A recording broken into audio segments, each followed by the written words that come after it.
Well, thank you so much, Resco, for having us and for all the incredible organization that you've put into this week. And I am incredibly conscious that we are the last thing between you and some carbohydrates in the lunch break. So I'm going to promise to make this worth your while. My name is Lucy Bourne, as Adriana said. I am a director at Oka Studio. We are a partner advisory business with one simple mission, and that is to support our partners to scale their sales, go-to-market, value proposition development, to help them build a stronger relationship with Microsoft, and to develop a stronger practice for growth. So my background is very much on the technical side of that piece. I come from development through to architecture, through to building Microsoft business applications practices, and now support partners on the technical implementation side of their journey. My experience is very much the left-hand edge of that process. So I've been involved in several partner organizations and responsible for owning and developing their value propositions. Before I joined Microsoft in 2019, where my responsibility was to own the ISV channel for the UK, it was a tough job. We had to convince ISVs to share 30% of their revenue with the business. And I can see some laughs in the audience. Now, why are we here today, and why does this matter now more than ever? Well, we all heard last week that Microsoft have made yet another round of 6,000 redundancies. And what does that really mean for you as partners and even as customers? Well, what it means is that the responsibility for landing successful technology projects has been now put directly and solely on the shoulders of the field sales teams in Microsoft.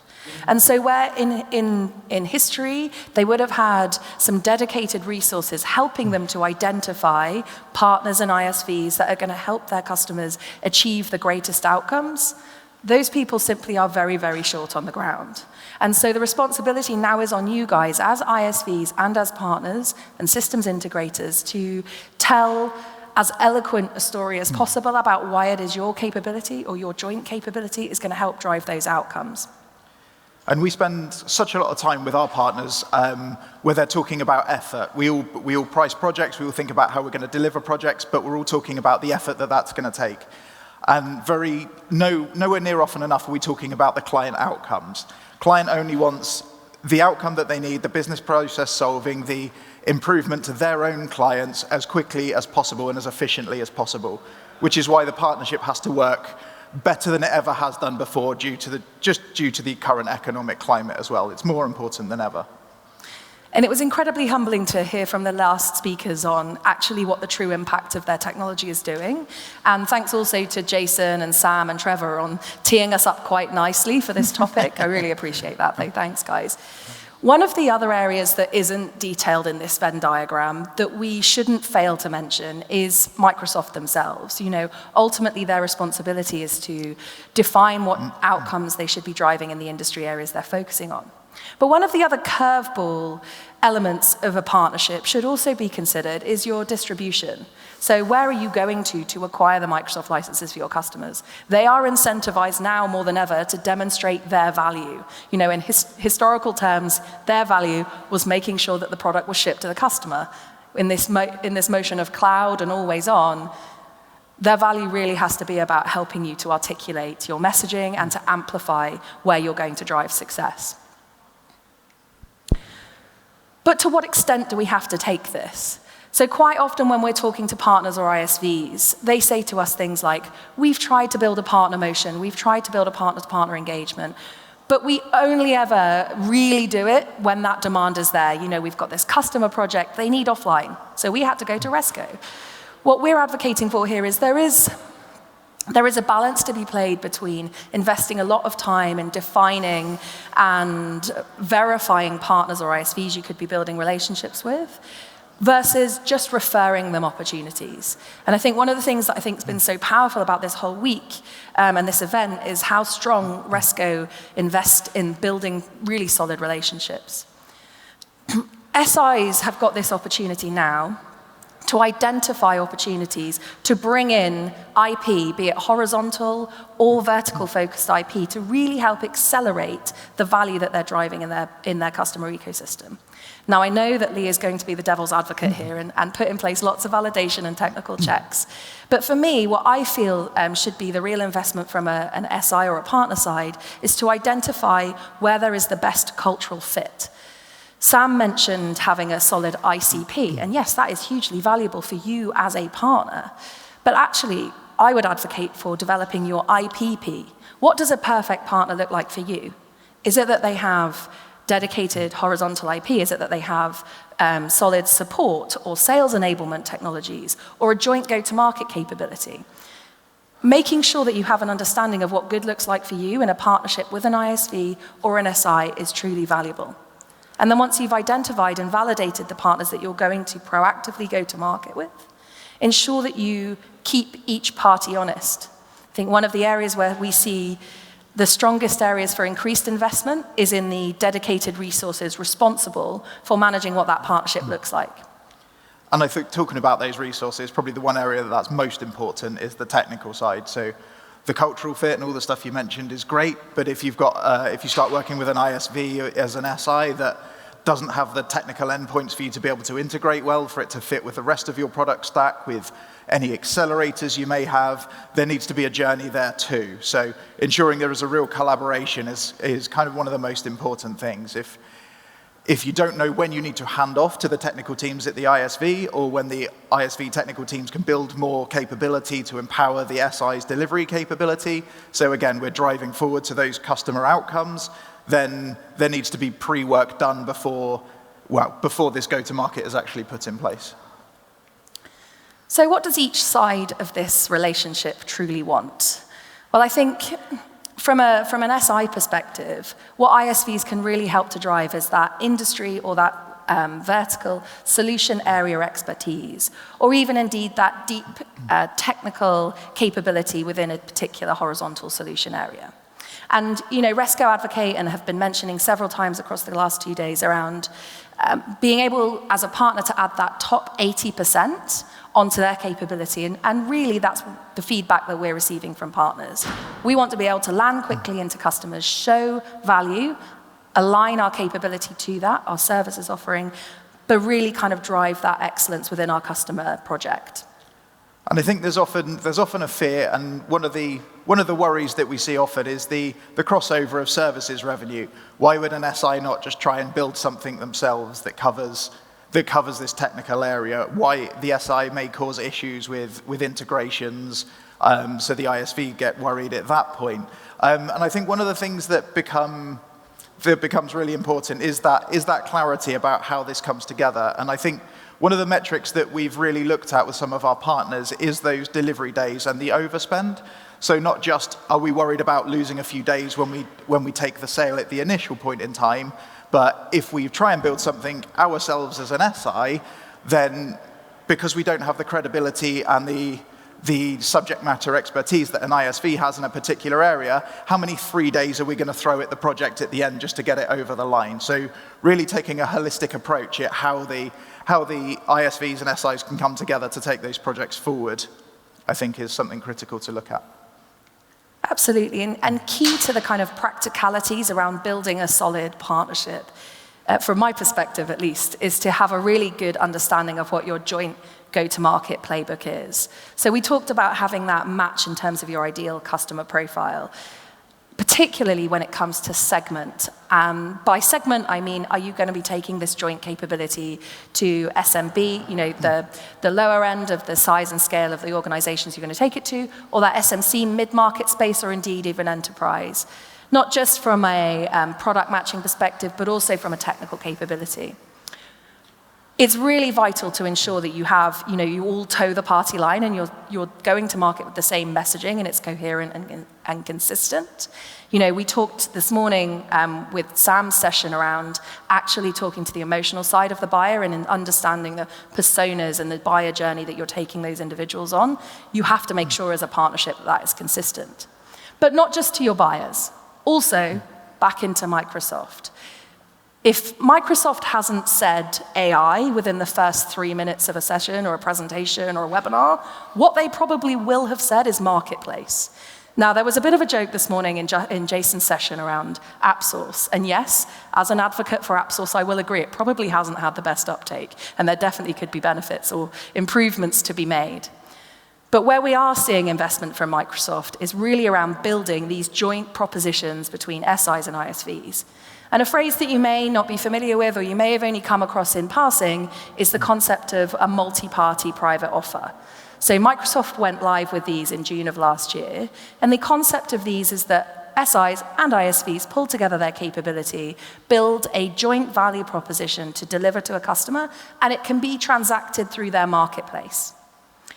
Now, if you'd have come to me in 2019 and said, this is the way that organizations are going to be procuring their B2B technology, I think I probably would have laughed. However, McKinsey released a survey in 2020 that stated, by 2025, 80% of B2B SaaS solutions would be purchased through a marketplace. Now, here we are, 2025, and that stat is very much nearly reaching there, and as we heard from Sam, a large percentage of them are millennial buyers. So I have had to eat my hat somewhat.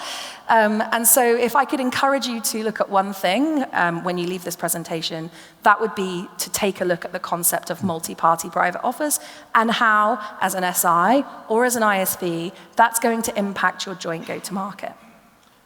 So thinking about the joint playbook that should exist between any two partners, be that SIs, ISVs, VARs, distributors, wherever that happens to be, I think there's a people side and a people element to that as well. So not just the enablement of the sales teams and then therefore the pre-sales teams, but all the way through the system. So from architects, where are the integration points that we talked about earlier? Where are the points of extensibility? How does that come together? How well do the architects from the enterprise SI team understand the scope and the limits of what the ISV could and should do, and where it should tie in with other ISV solutions and everything else? And from the ISV team, we've talked earlier about how people should be involved in that journey through pre-sales and everything else, but how often do we see hybrid teams between ISVs and systems integrators actually deploying these products for clients? And I think that's where we've seen the most success across enterprise scale integrations, is where we do have these hybrid teams cross-company, including the client as well. And that final piece around co-selling. Now, co-selling is a term that's quite often bandied about within the Microsoft ecosystem, and I think the definition of what true good co-selling looks like has definitely changed over the years. But when it comes to building a solid partnership, we have seen most success when there is a joint muscle that's being built between both parties, both ISV and SI. So whether that's a monthly cadence, which opportunities are coming on your radar, which marketing engagement are we seeing, and how could we be driving or honing our go-to-market message, building that muscle is so powerful. A partnership is not a one-time silver bullet, but a muscle that you're building over time. And so having that regular cadence, whether it be in-person events, as we've talked about, or building joint collateral, or taking market demos out on LinkedIn or YouTube, it's really important to make sure that you're driving that co-selling, and ultimately there is that joint trust that when you share those opportunities, they are staying within that partnership. And ultimately, you only get one chance to really screw that up, right? So we talked a little bit earlier on about the temptation to build if you're a systems integrator. And Resco did a really good job, I thought, yesterday of talking about how they take the 80%. They take the 80% point of the technology that's needed, and then the other partners, so the SI in this case, will take the 20% of the customization, the focus on the industry speciality. And I'd really just want to really kind of hit that message home, because it's so important that people don't overstep their mark. Don't build when it doesn't make sense. Buy, use an ISV, integrate, and expect to include your subject matter expertise, and don't over-expect from an ISV product either. So ensure you have that balance right and expectation right. And that 80% is probably just enough to validate the market need. Now, it's all very well talking in theory, and I think we're in a really luxurious place here in the Resco Next conference that we're seeing live, true partnership. But I just wanted to take you through a couple of success stories where we've really seen value built out of this ISV-SI relationship.